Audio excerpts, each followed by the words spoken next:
Welcome to On the Beat, where we bring you a different Buffalo Bills beat reporter every week, exclusively on the Overreaction Sports Network.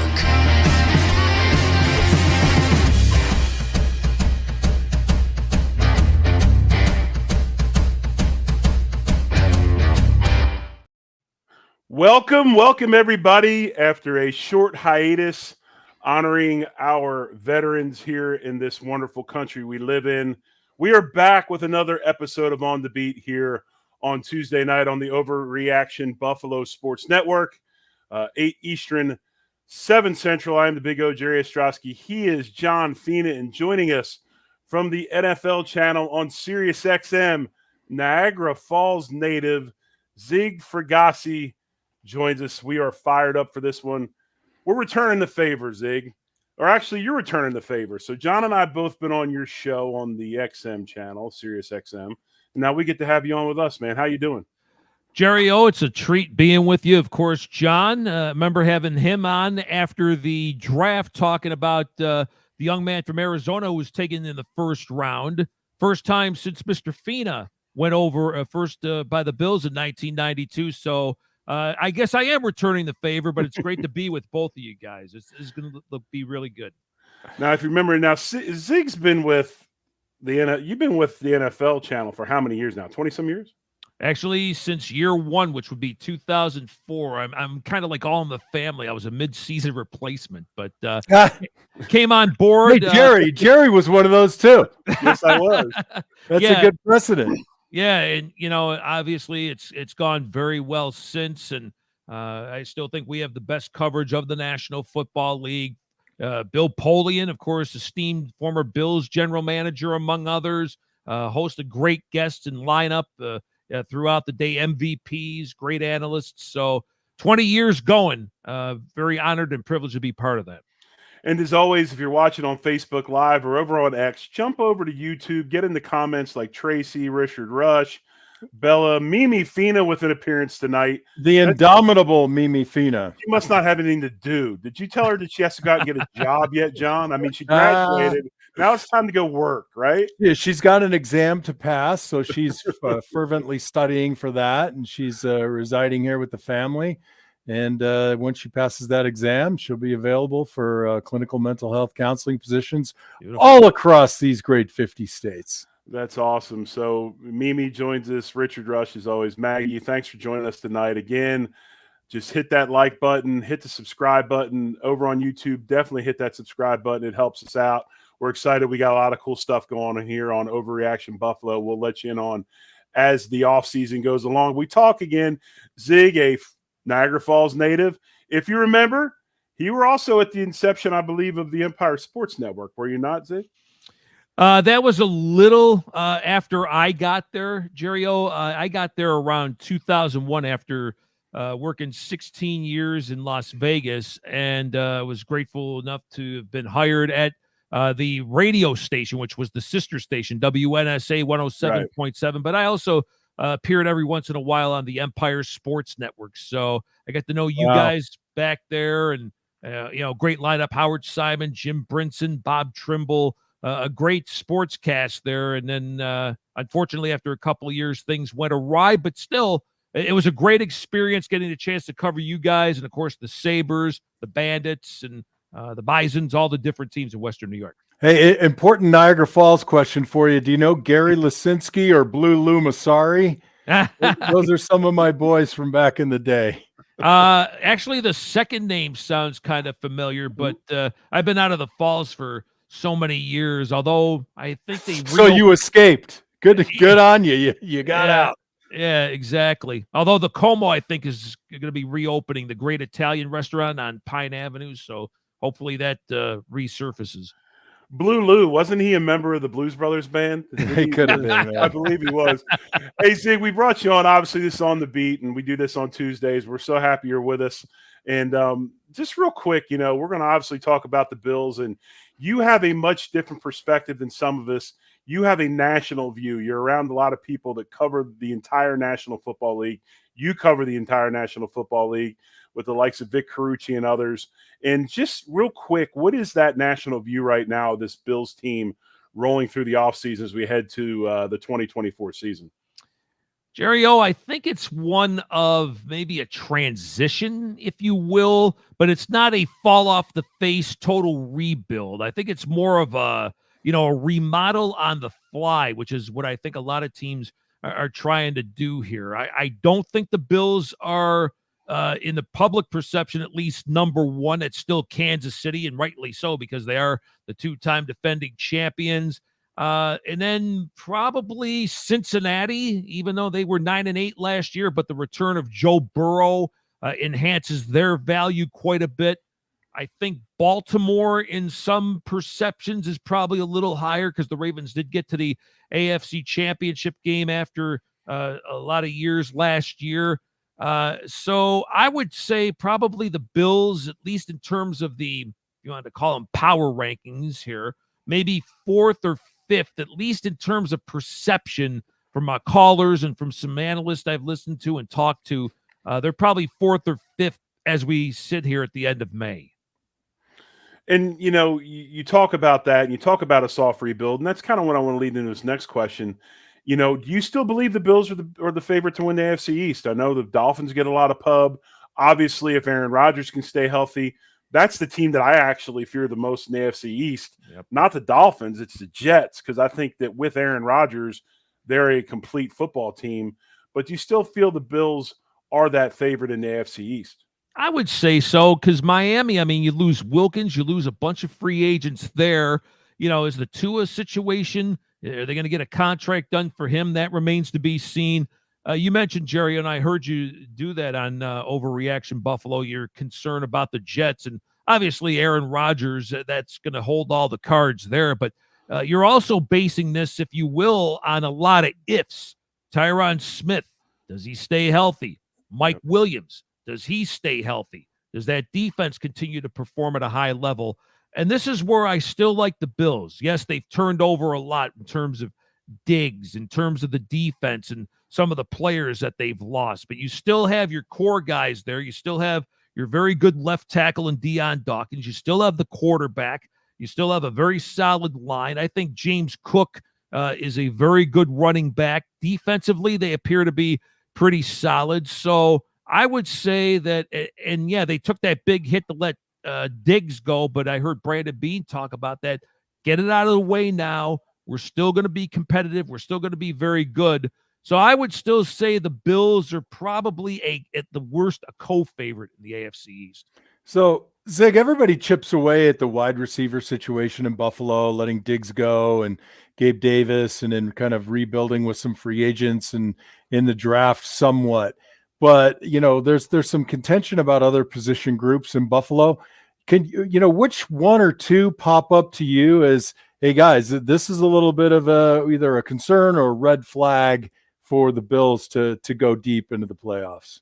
John, I think you talked about it, and I brought it up very well there, the wide receiver spot. Obviously, you lose a A-list talent like a Stephon Diggs, there's going to be a lot of concern.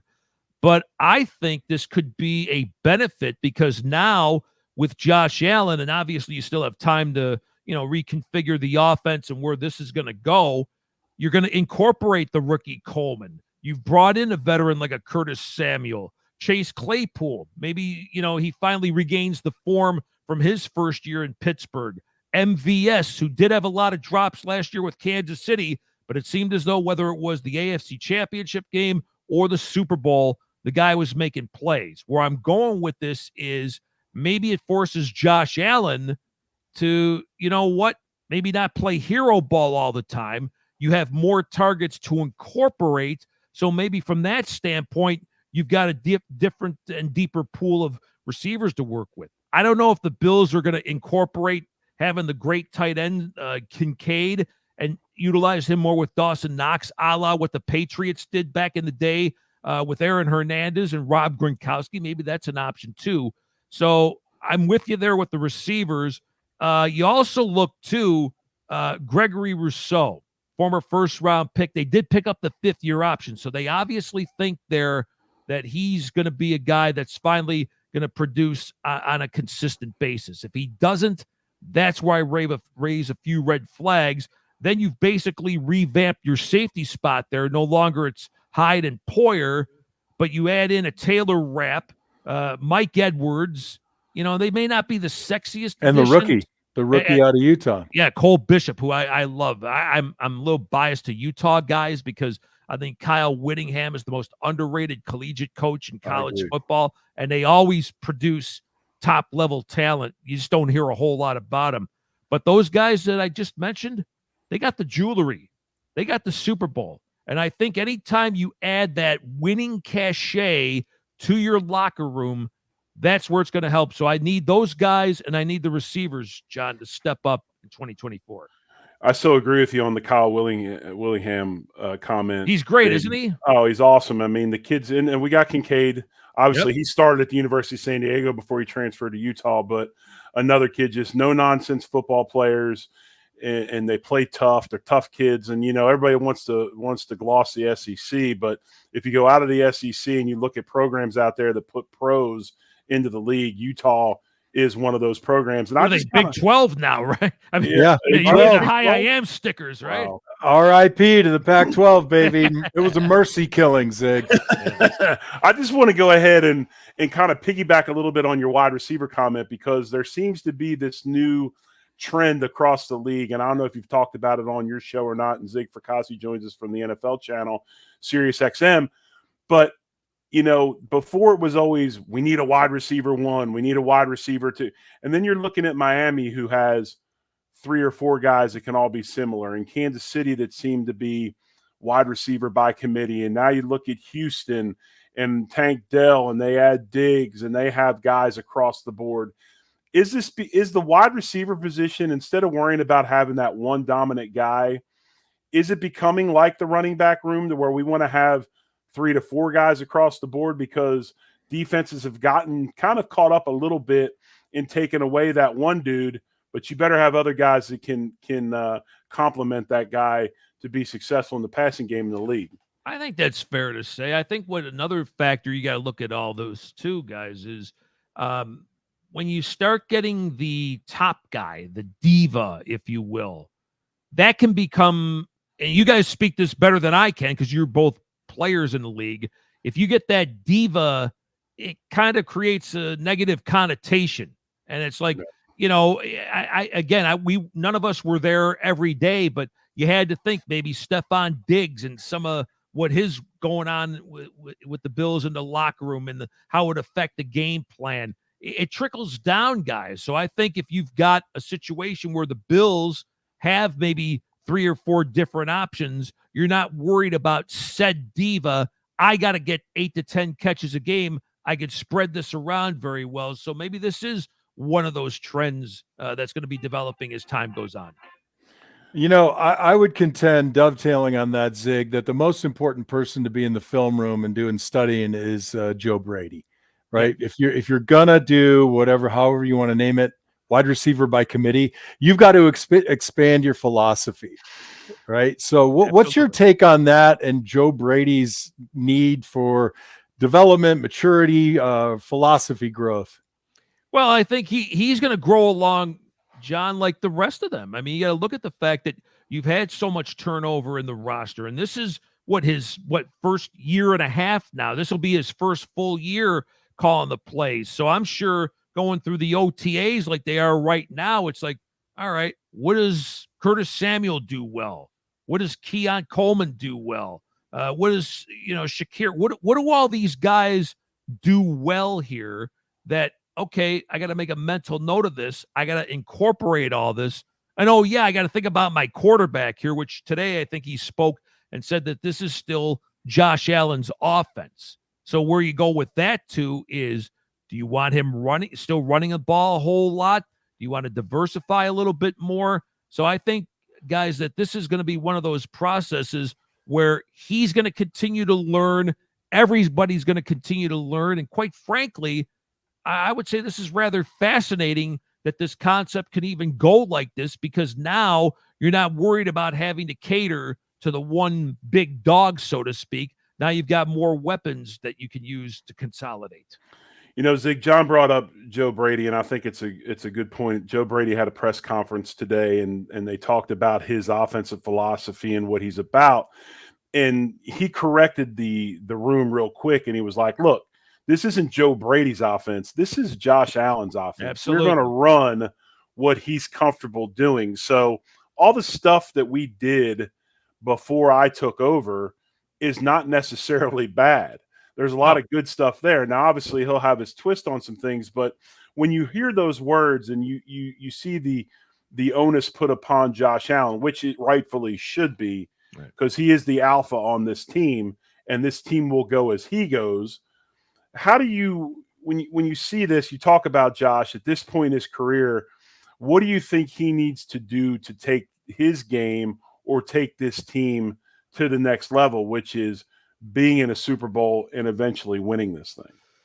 Well, I mean, he's been, a one-man gang here the last, several seasons. That's a really good question, because he's been very, very good. I suppose, he's got to cut down on the interceptions, because those seem to creep up a little bit last year. Ideally, I think you want at least a 2-to-1, maybe 3-to-1 ratio in terms of touchdown passes to interceptions. And Josh was not even, 2-to-1. So that was a little bit of a concern. I think it's one of those things, maybe not just be so reckless after a while, because now, Jerry, you mentioned this is year number 7, and you don't want to take the aggression away, but he can't scramble as much as he did, earlier in his career. So that's why I think, you want to keep the deep ball in there. You want to keep everything going. But like I say, you got to also utilize what you're already on your roster.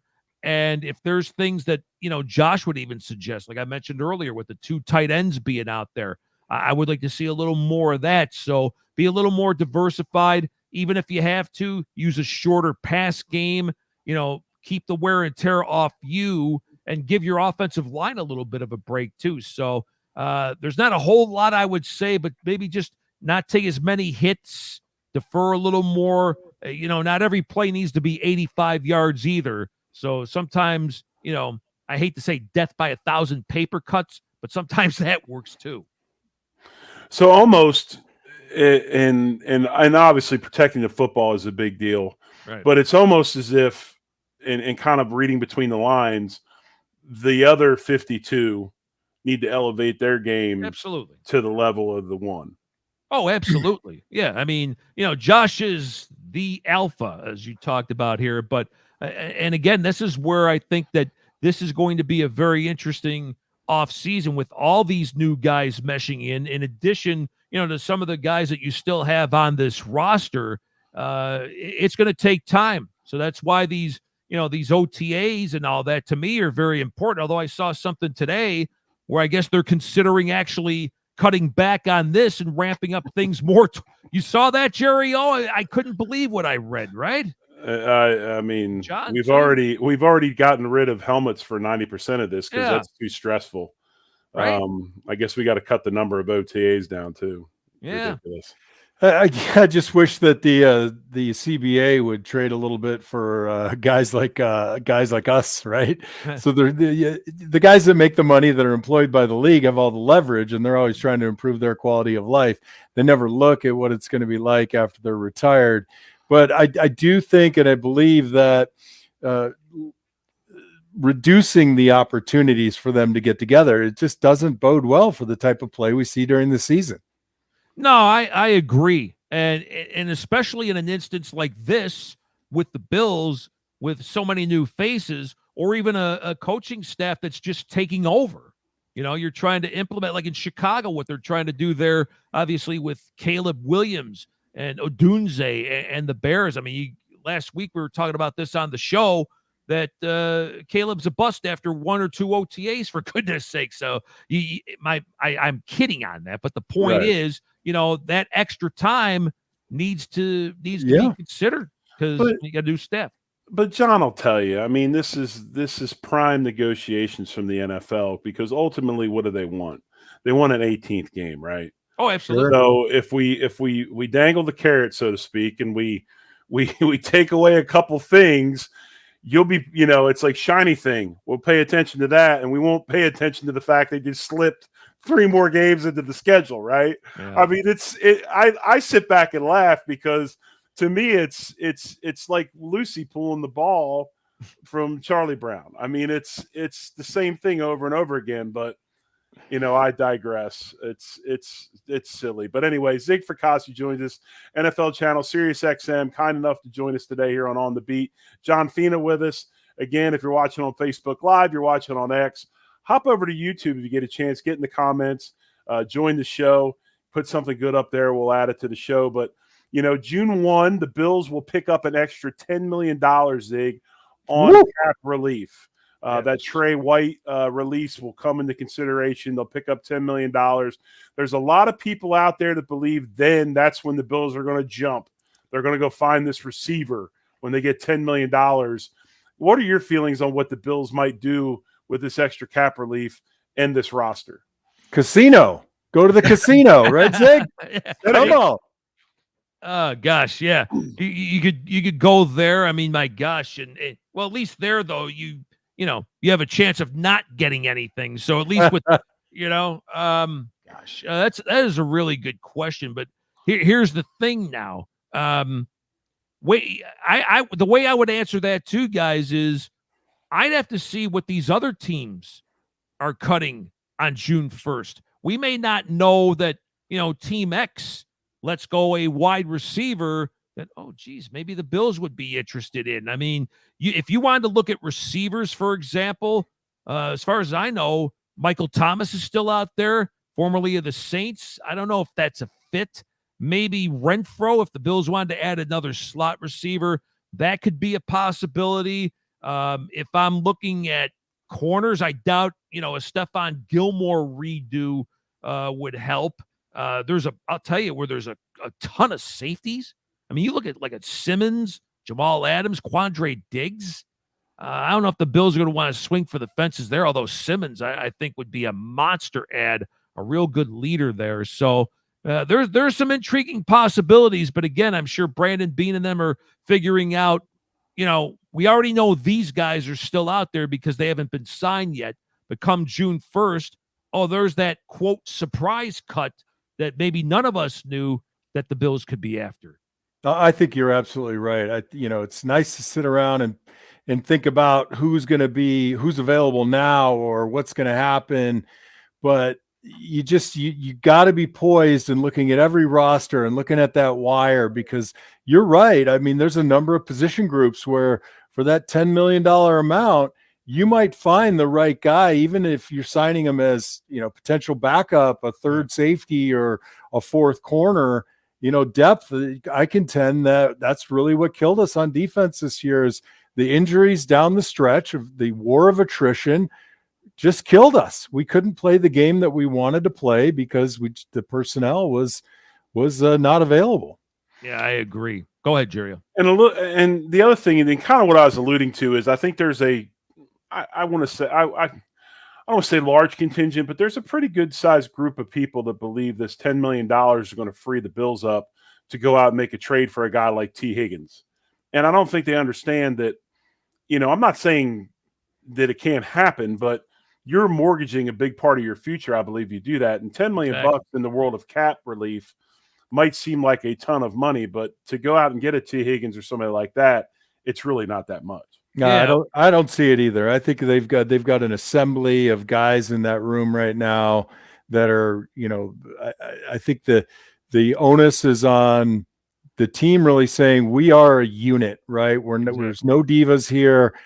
We're going to spread the ball around. We're going to play smart football, and we have to coalesce. We have to be able to drive for drive match what Kansas City did in the playoff game. Every drive resulted in something positive, and it was a staring contest on who was gonna lapse, and it ended up being the Bills defense. So we got to be able to score. Absolutely, yeah. And last time I checked, they let Tyreek Hill go. They've done pretty good without him. So, right, very, very true. And a bunch of wide receivers that obviously couldn't catch early in the season, and all of a sudden they win another Super Bowl. So, no, definitely. Zig, I talked a little bit about this last year, and I kind of thought it was kind of curious when McDermott named himself the DC and This year, he's obviously given that position to Bobby Babbitt Jr., a very, very young coach that he probably can still have quite a bit of influence on. And you look at McDermott's tenure at the Bills. He's had Josh Allen the entire time. They've gotten this AFC Championship game. We haven't gotten to a Super Bowl. You look at how this is going.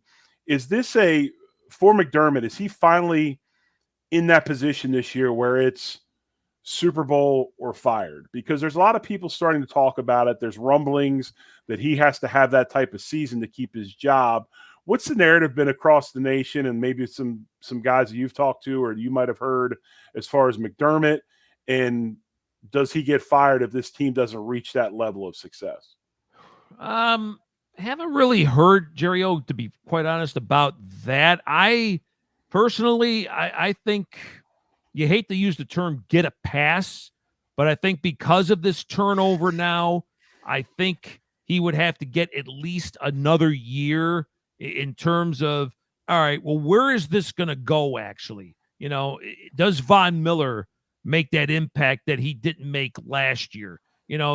Milano, if he comes back healthy, it's good to see him. I guess some footage today working out at least on the side a little bit. I mentioned, the safeties coming in. They need to integrate. If they can somehow be formidable, be competitive, be a playoff type team, I got to think the Pagulas would say, look, we know we had to remodel this on the fly. He's still a good leader. At some point, Babbage is probably going to have to make his inroads here, but I still think Sean's got his hands on this defense. I think he gets a pass at least for this year because of the turnover. Yeah, it's funny we talk in these terms, Zig. Here's a team that's won the East 4 years in a row, right? Goes to the playoffs 4 years in a row. And then you got teams like Cleveland and Denver, right? We're talking about, some people are talking about his head in the middle of the season, and you're thinking to yourself, I get it. Everybody wants to win a Super Bowl. And I think maybe in the fans' eyes, they don't understand how many parts have to come together just to win a game against Cleveland, or, well, they're fair now, but back in the day, they were the doormat of the league, right? And to me, I would, it's not that I would settle, but I look at how happy I would be to say my team is a playoff contender every year, and to know that there are 53 guys on the roster and a handful of coaches. And, by the way, there's another team that's playing against them. Do you think that the fandom doesn't quite understand the significance of having a winning team? Is it an embarrassment of riches and it's ever more? John, if we were having this discussion back in 2017, they would have gone over the roof to say, hey, we'll take a playoff year, right? I mean, it was 17 straight years that they had missed the playoffs, for goodness sakes. So sometimes I think that can be the case where, you get a little bit spoiled. In the NFL, we've seen teams make these quick turnarounds, which is why I think the attention span is like the microwave oven. You put it in there and then, you just zap it, and then all of a sudden it's supposed to be good. But I think the Bills have something really good here.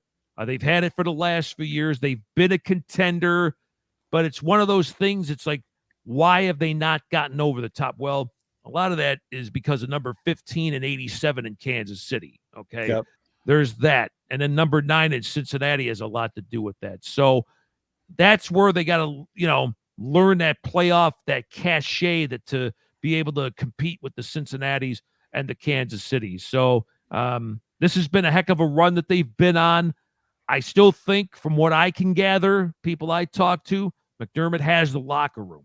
You guys, again, know better than I do. If the voice is still being heard, if the message is still getting through, that's where I think things are in good order. McDermott, again, appears to be a guy who's willing to change, make some changes, and obviously they've done this with this roster. So he and I think Bean have done a heck of a job keeping this team competitive. I see them staying that way, but again, a lot's got to happen from what we talked about earlier with all these new faces, especially at the wide receiver spot meshing in. Great stuff, Zig. Great stuff. Zig joins us, Zig Fracassi from NFL channel SiriusXM's. Before I ask you the last question, Zig, and I'm going to give you a little bit of a softball, but I want to tie it into you growing up in Niagara Falls. Yep. Let our listeners in on where they can find you during the week, and don't just give them the football version. Give them the full version, because we do have a lot of hockey fans out there. And by the way, the Rangers already killed off one power play to 0-0. Listen to you. It is 0-0 as we go a few minutes into the first period in game number 4 in the Eastern Conference Final between the New York Rangers and Florida Panthers, who, by the way, have my favorite player in the league on their team. That would be Chucky Kachuk. Oh, he's a beast. Oh, I love him. I love him too. But tell our fans where they can and our listeners where they can get you during the week, Zig. Well, Jerry, I appreciate that. In fact, since we're talking about hockey here, tomorrow I'll be on Wednesdays during the season and the playoffs, 12:20 Eastern. It's a segment we call Dryden versus Cheevers, because me being a big Boston Bruins fan and the regular co-host Mick Kern, diehard Montreal Canadiens fan, so they concocted Dryden versus Cheevers, 12:20 Eastern p.m. on Channel 91 and the SiriusXM app. I do sports updates. Well, not tomorrow because I'll be off, but Thursdays and Fridays on our from 1 to 7 Eastern at the top of each hour. So if you're listening to NFL radio, Mad Dog radio, NBA radio, I do a sports update there through 7 Eastern time. And then I'm with Mad Dog Sports Radio, 1:30 to 6:30 Eastern, bottom of each hour. And then Saturdays and Sundays on SiriusXM NFL Radio Channel 88, 2 to 6 Eastern time, Saturdays and Sundays generally throughout the off season. Other than that, I'm not busy. Yeah, hey, if you can't find Zig, you're not trying hard, right?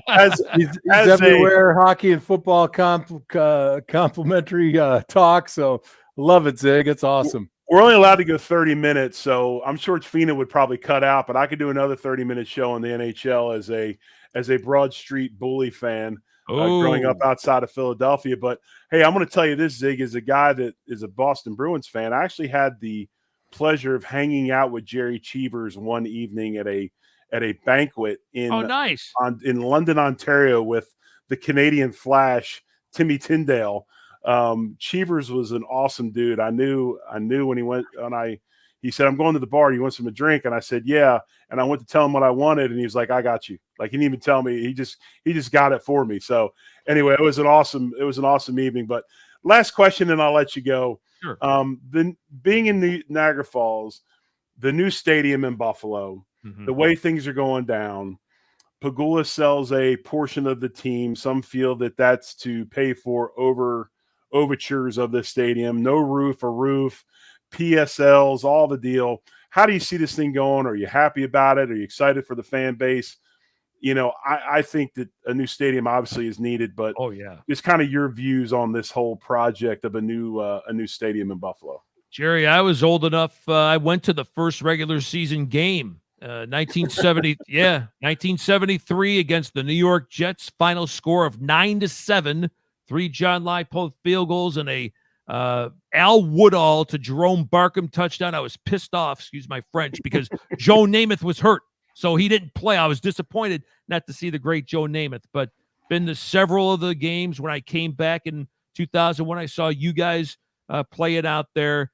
Quite frankly, it needs to be changed, because it's not a great – the sight lines are great, but if you sit up in the 300 levels, there's more room at a confessional than there is leg room up there.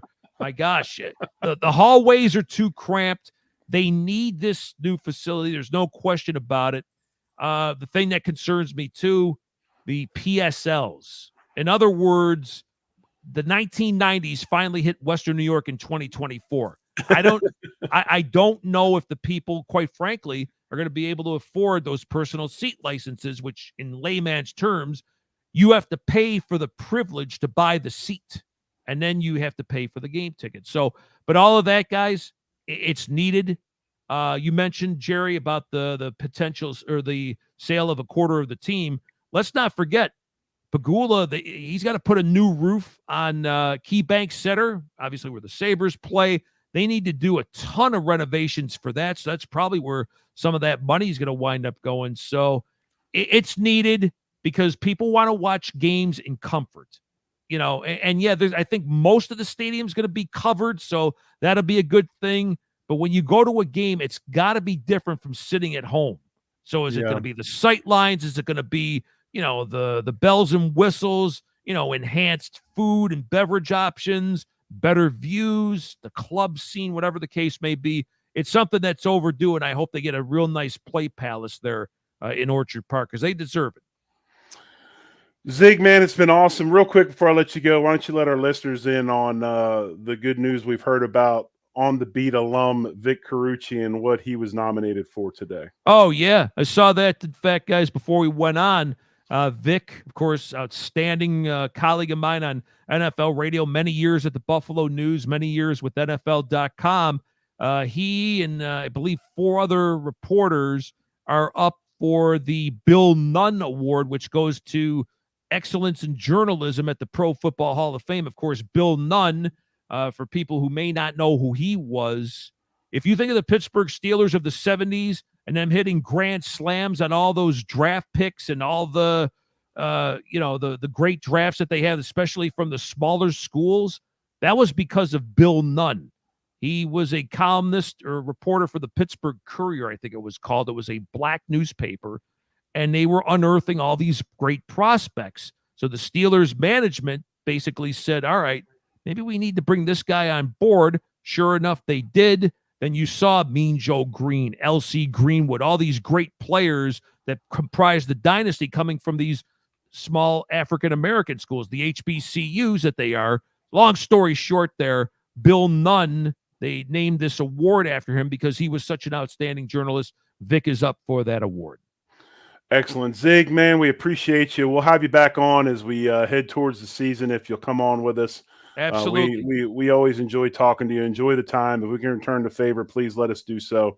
Oh, yeah. But again, this has been a Tuesday edition of On the Beat, and we'll be back Thursday night, 8 Eastern, 7 Central, with another edition of Overreaction Buffalo. I'm the Big O, Jerry Ostrowski. He's John Fina. He is Zig Fracassi. And as always, folks, go Bills. Go Bills. Go Bills.